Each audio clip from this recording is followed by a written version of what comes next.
나이가 80이라도요. 뇌는 우리가 20대 뇌 관리할 수 있거든요. 만들 수 있습니다. 가장 좋은 레퍼런스는 사실 역대 치매 학회장님들 아니겠습니까? 네. 제가 그분들한테 이제 여쭤봐요.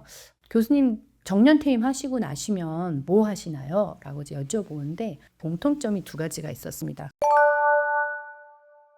네, 여러분 안녕하세요. 허지연 아나운서입니다. 누구나 오래 살기를 바라고 계시죠. 그런데 더 중요한 건 어떻게 건강하게 나이를 먹어가느냐일 것 같은데요. 오늘도 역시 이비인후과 전문의이시자 노인학 분야를 깊이 연구하고 계신 신정은 교수님과 함께 건강한 노후와 치매와 관련한 이야기들 나눠보겠습니다. 교수님 안녕하십니까? 네, 안녕하세요.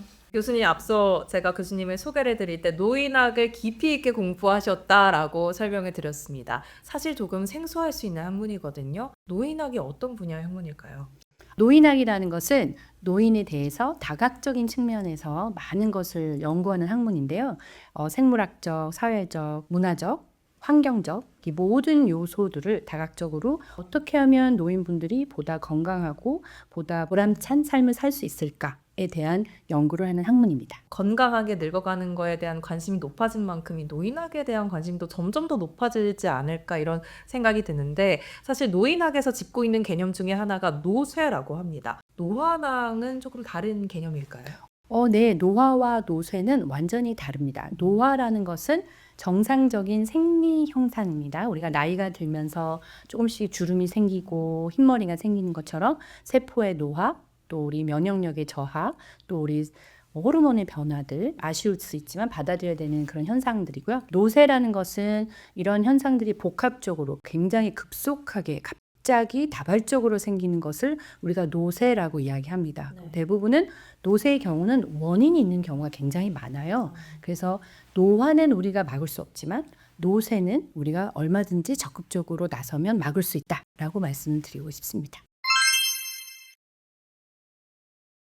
노쇠를 막을 수 있다. 그럼요. 네, 어떻게 막을 수 있는 건지 아시나요?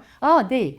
노쇠에 있어서 가장 흔한 것, 뭐 다양한 현상들이 있지만 가장 흔하고 가장 또 중요한 것, 어르신들한테 근력 저하죠. 근력 저하. 네, 근력 저하. 우리가 보통 검사를 병원에 살 때는 악력을 가지고 검사를 하거든요. 얼마나 세게 주먹을 줄 수 있느냐. 이걸 가지고 전반적인 근력 검사를 하는데 근육이 많든 근육이 적든 근력이 중요한 거거든요. 얼마나 근육이 힘이 있느냐. 결국엔 우리가 서 있을 때도 앉을 때도 움직일 때도 이 중심축 역할을 하기 때문에 되게 중요하거든요. 근데 이 근력이 갑자기 노쇠하신 분들은 운동력이 떨어지고 잘 움직이질 못하시게 되고 그러다 보면 사회 활동에도 지장이 생기게 되고 환경 반경도 생활 반경도 좁아지고 사회적 고리, 우울증 이런 것들 뿐만 아니라 운동을 잘 못하지만 식욕은 있잖아요. 열심히 드십니다. 그러다 보면 나이 드시면서 이제 노인 비만이 생기시면서 각종 성인병이 또 젊었을 때는 없었는데 불구하고 오시면서 혈액순환에 문제가 생기고 심장에 문제가 생기고 뇌에 이제 혈액순환이 잘 안 되고 이러면서 이제 치매라든가 각종 우울증이라든가 굉장히 복합적으로 많은 질환들을 갖게 되시기 때문에 이 근력을 유지하시는 게 너무 중요하십니다. 네. 결국 근력을 또 운동으로 쌓는 게 가장 쉬운 방법이겠죠. 맞습니다. 요새 뭐 다이어트 약 엄청 많고 뭐 주사에 뭐에 많이 생겼지만 근력을 생기게 해주는 주사는 없어요. 약도 없고요. 단백질을 아무리 많이 드셔도 운동을 하지 않으시면 그냥 다 나가버리지 체내로. 그게 우리 몸에 와서 정말 중요한 근육이 되진 않거든요. 그래서 정말 저도 싫지만 운동을 해야 됩니다. 근데 이제 최근 연구에 의하면 우리가 말하는 편안한 운동들 있죠. 우리가 뭐 산책을 한다거나 뭐 하루에 10,000보씩 걷는다거나 하는 것이 우리가 좀 더 건강하게 오래 사는 것에는 전혀 1도 영향이 안 미친다는 거를 최근에 알게 됐어요. 그러면 어떤 사람들이 늙어서도 건강한 노후를 즐길 수 있었는가 하고 보고를 봤더니 일주일에 150분 이상 중등도에서 고강도의 운동을 한 분들이 나이가 90, 100살이 돼도 굉장히 건강한 노후를 맞더라라는 것이 이제 밝혀져서 이제는 의사 선생님들이 이렇게 레커멘드를 하고 있습니다. 그렇게 권유를 드리고 있고요. 저도 이제 계산을 해봤죠. 그랬더니 일주일에 30분씩 5일을 해야 되는 거예요. 그 중등도와 고강도 운동이 뭘까 하고 저도 찾아봤었어요. 그랬더니 이제 중등도 운동 같은 경우는 자전거, 빠르게 걷기, 숨차할 정도로 또 이제 고강도는 당연히 뭐 뛰는 거죠. 마라톤 같은 거. 그래서 내가 그런 거 할 수 있을까 하더라도 조금씩이라도 하시는 게 좋습니다. 그리고 일본에서는 최근에 이제 노인학 연구하시는 분들이 발표한 게 뭐냐면 빨리 걷는 게 좋다. 그러면 빨리 걷는 거를 계속 30분 동안 빨리 걷는 게 좋을지 아니면 인터벌로 해서 뭐 5분 빨리 걷고 3분 천천히 걷고 5분 빨리 걷고 3분 천천히 걷고 이게 또 효과가 있을까라는 연구까지 또 있었어요. 그래서 결론은 인터벌이 더 좋다. 그렇지만 빨리 걷는 건 조금 하고 늦게 걷는 걸 많이 하면 효과가 없으시고요. 네. 빨리 걷는 거 5분, 늦게 걷는 거 3분 이런 식으로 한 6번 정도 인터벌을 정도 하시는 게 훨씬 더 근력에도 좋았고 심폐에도 좋았고 결국에는 건강한 노후와 직접적으로 연관이 있었다라는 논문들이 있습니다. 사실 일상생활 뭐 일하시는 분들도 계시고 건강이 조금 안 좋으신 분들도 계시니까 150분이라는 시간이 쉽지는 않을 것 쉽지 않아요. 저도 해보려고 했지만 쉽지 않아요. 쉽지 않을 것 같습니다. 그래도 이제 심장이 좀 많이 뛸 수 있고 그리고 땀이 날 정도의 운동을 일주일에 한두 번이라도 최소한 근데 사실 노력만 하면 돼요. 제가 일하고 있는 회사가 4층이라서 뛰어 올라갑니다. 아. 걸어 올라가는 거는 조금 힘들더라고요. 그래서 이거는 중등도는 아닐 것 같아. 그래서 1층부터 요이 땅 하고 이제 뛰어 올라가는 거죠. 그럼 진짜 힘들어요. 내려갈 때는 무릎이 아프니까 절대 내려갈 때 뛰지 마시고요. 내려갈 때는 천천히 내려가시고 올라갈 때는 뛰어 올라가는. 그래서 어디든 계단을 보면 저는 무조건 뜁니다. 네, 그게 좀 저한테는 도움이 됐었어요. 그 바쁜 기간 중에서도 얼마든지 마음만 있으시면 하실 수 있습니다. 그렇네요. 우리 교수님도 가장 바쁘실 텐데 특히 뭐 짬을 내야 된다 이런 생각을 좀 버리시고 일상생활에서 네. 계단을 활용하셔도 좋고 뭐 잠시 단기간 뛰어간다 생각하셔도 좋을 것 네. 같습니다. 자, 그리고 이런 의문도 있습니다. 노인학을 연구를 하시다 보니까 건강 수명에 대해서도 조금 궁금한데 사실 술, 담배 많이 해도 장수하시는 분도 있으시고 그러지 않았는데도 건강 많이 안 좋으시거나 조금 많이 아프신 분도 있으시거든요. 이게 유전적으로 뭐 타고난 게 있을까요?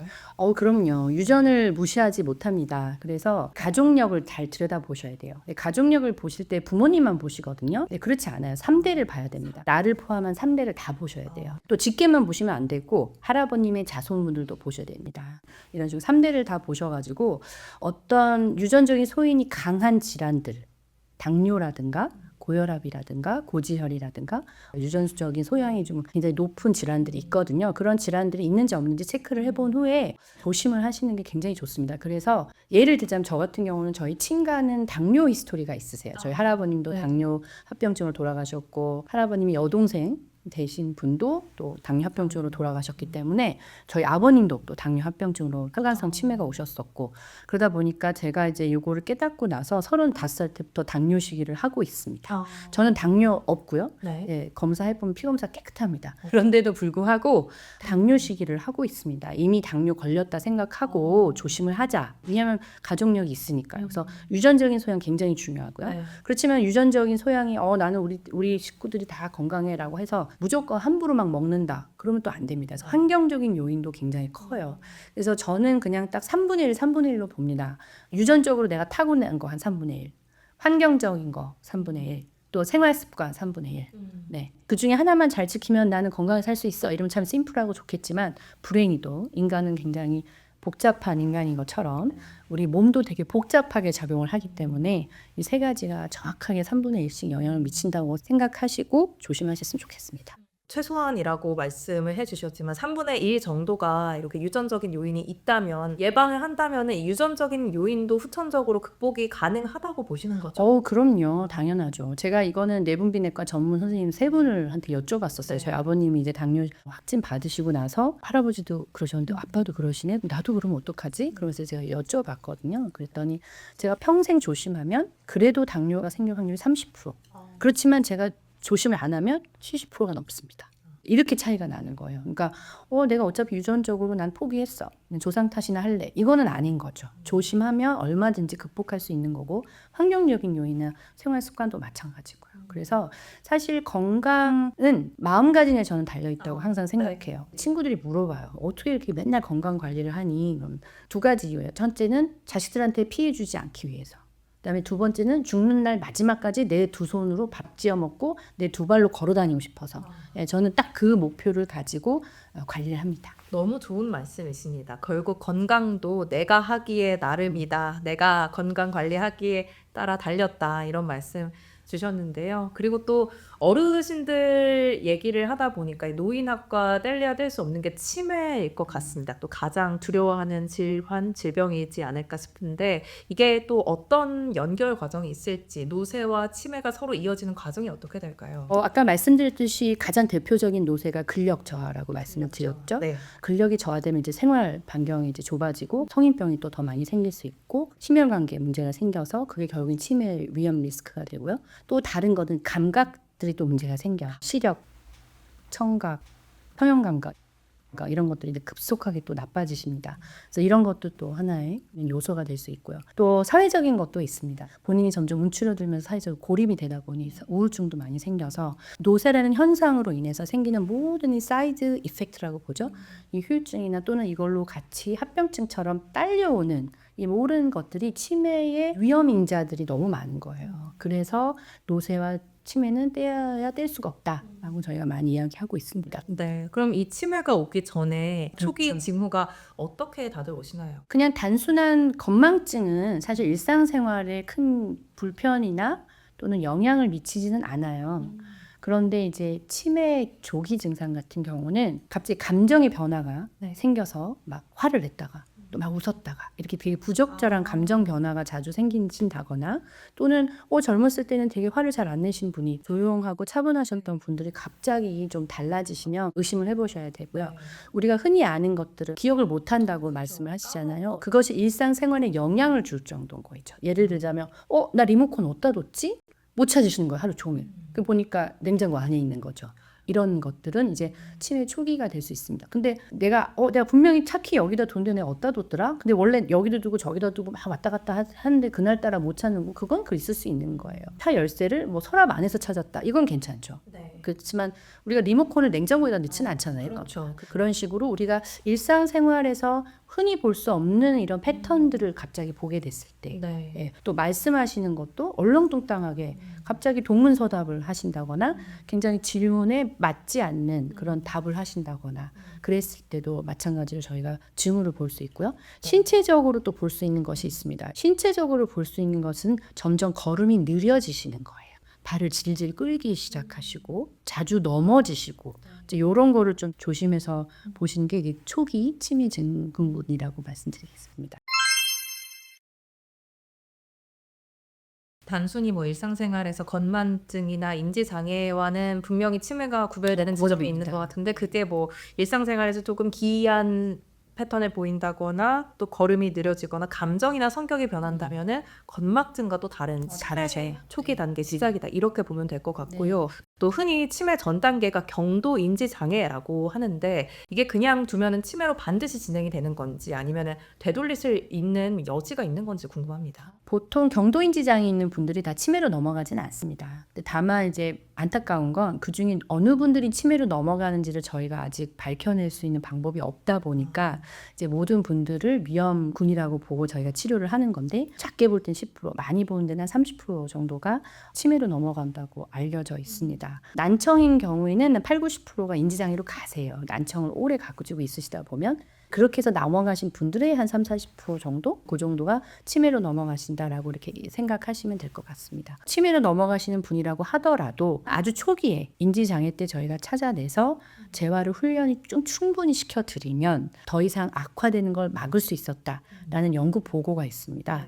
결국의 결론은 약 하나 어떤 처방 하나로는 해결이 안 되고 홀리스틱한 어프로치라고 저희가 이제 표현을 하는데 5가지가 있어요. 첫 번째는 영양, 뉴트리션. 잘 드셔야 됩니다. 골고루 잘 드셔야 되고 두 번째는 exercise. 아까 말씀드렸듯이 운동을 꾸준히 중등도 고강도의 운동을 꾸준히 하셔야 되고요.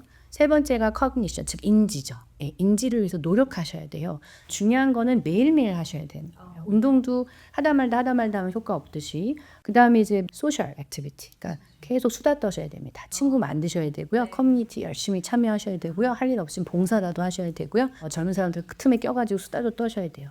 그리고 5번째는 이제 신혈관계.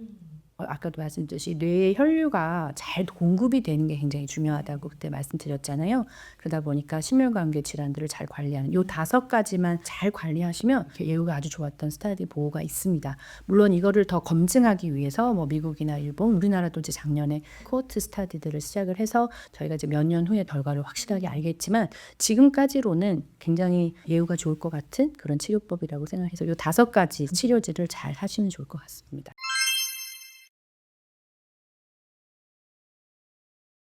교수님 말씀 계속 듣다 보니까 노쇠, 노화, 뭐 노인화 그리고 치매까지 이어지는 과정에서 사실 강조하신 부분이 뇌의 건강이지 않을까 네, 싶습니다. 나이가 들어도 뇌가 건강해야지 뭐든 다 잘 생활이 되고 그럼요. 인지를 하는 건 아닐까 싶은데 그럼 이 뇌 건강을 위해서 가장 중요한 예방법, 뭔가 학습 차원에서 뭐가 가장 필요하다고 보시는지?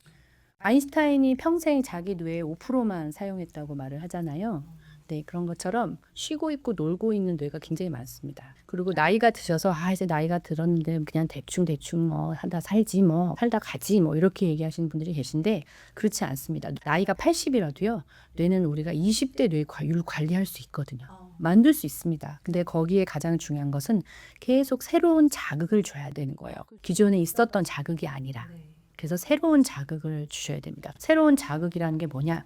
결국엔 새로운 것을 배우시는 거예요. 뇌를 자꾸 새로운 방법으로 쓰시는 거죠. 저 같은 경우에는 의사로서 뭐 맨날 논문 읽고 막 그랬다면 뭔가 새로운 음악을 뭐 공부를 한다거나 또는 언어 공부를 한다거나 전혀 접해보지 않은 생소한 그래서 뇌가 긴장하고 받아들이는데 온갖 자기 모든 공장들을 다 가동해야 되는 오랫동안 가동하지 않았던 공장까지 끌고 와서 야 돌아가야 돼 하고 다시 기름칠을 해야 되는 이제 이런 분야를 찾아보시는 게 되게 중요해요. 뇌가 건강하신 분들의 특징을 보면 전부 다 굉장히 어린아이처럼 호기심이 많으세요. 저거 뭐야? 나도 해보고 싶어. 너 저거 뭐야? 나도 배워보고 싶어. 저거 뭐지? 나도 해봐야지. 뭐 이러신 분들이 굉장히 건강한 뇌를 가지고 계신 거를 보이더라고요. 사실은 이제 가장 좋은 레퍼런스는 사실 역대 치매 학회장님들 아니겠습니까? 제가 그분들한테 이제 여쭤봐요. 교수님 정년퇴임 하시고 나시면 뭐 하시나요? 라고 이제 여쭤보는데 공통점이 2가지가 있었습니다. 하나는 모든 분들이 언어를 새롭게 배우시더라고요. 뭐 이태리어, 뭐 일어, 뭐 이렇게 전혀 본인들이 알지 못하는 새로운 언어를 공부하신 분들이 거의 한 70% 넘게 계셨던 것 같고요. 그리고 2번째 공통점인 거는 다 모두들 다 견과류를 열심히 드셨습니다. 그래서 뇌에 꼭 필요한 영양분을 따로 챙겨서 드셨다는 거 그게 굉장히 공통점이어서 그래서 저도 열심히 따라하려고 노력하고 있습니다. 뇌 건강을 위해서 뭔가 새로운 배움, 특히 너무 도파민적인 요즘 요소의 배움 말고 그런 거 말고 이렇게 언어나 뭔가 악기도 좋을 것 같습니다. 네. 악기 그런 것이나 아니면 이제 견과류 매일매일 챙겨 드시는 거 중요할 것 같습니다. 자, 마지막으로 이제 우리 모두의 소망이죠. 건강하게 오래 살고 또 치매도 예방하고 싶으신 분들을 위해서 한 말씀 해주시죠. 가장 중요한 것은 아까도 말씀드렸지만 마음과 몸은 하나입니다. 내가 늙었어. 내가 이제 뭐 살면 얼마나 살겠어. 이런 말씀 너무 많이 하세요. 근데 제가 그때마다 너무 마음이 아파요. 왜냐하면 하루를 살더라도 건강하게 또 1년을 살더라도 내가 정말 보람차게 후회 없이 사는 노년이 되시기를 저는 정말 간절히 소망하거든요. 그래서 일단은 마음가짐은 항상 18세 낭랑 18세 청년처럼 가지시고 그리고 몸이 따라오지 못하더라도 몸에 맞게 나이에 맞게 꾸준한 운동 좋은 식습관 또 배우는 그런 습관 이런 것들을 잘 유지하셔서 이제는 120세를 본다고 합니다. 의료가 너무 발달했고 의학의 기술이 계속 앞으로도 더 발달할 것이기 때문에 더 오래 사시는 분들이 많이 계실 거예요.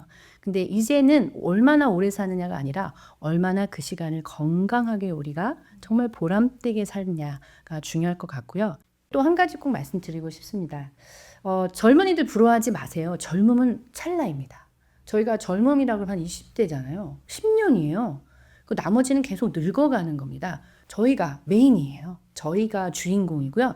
정말 자신감 있게 노년을 아름답게 설계해 가시고 건강하게 사셨으면 좋겠습니다. 네, 정신이 건강해야 또 몸도 건강하고 몸이 건강해야 정신도 건강해는 이런 순환 구조이지 않을까 싶습니다. 긍정 에너지 전해주셨습니다. 네, 이렇게 오늘도 교수님과 함께 노화와 노쇠의 차이부터 또 치매를 어떻게 예방하고 관리할 수 있을지까지 아주 자세히 알아봤습니다. 여러분도 영상 보시면서 오늘부터 이 교수님이 주신 이 팁들 하나 둘씩 실천해 나가면 좋을 것 같습니다. 오늘 말씀 고맙습니다. 감사합니다.